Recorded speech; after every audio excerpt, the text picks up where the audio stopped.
was once a man who was coming home from work. It was the turn of the century, early 1900s in Poland. And he saw his synagogue on the way home and he thought, you know what, I'm gonna go pray Mincha, Kabbalat Shabbat, and Maariv.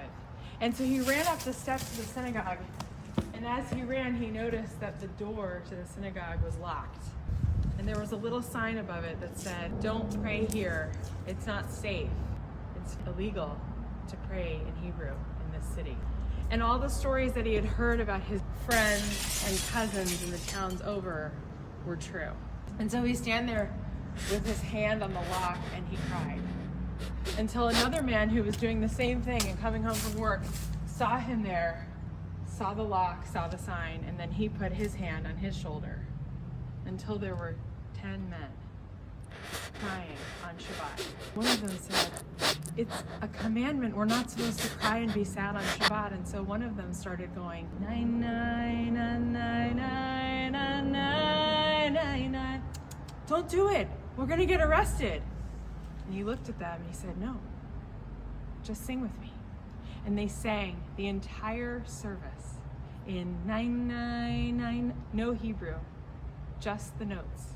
Because our people have tunes that are thousands of years old and they're just as important, the melodies, as the words in Hebrew. And they stood there with their hands on each other's backs, crying and singing and praising God. They went through the whole service. And at one point, the man forgot why he was crying because he had this little thing called courage.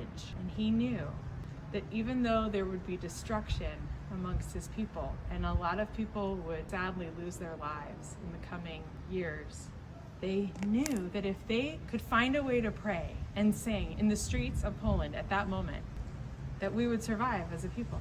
And we did.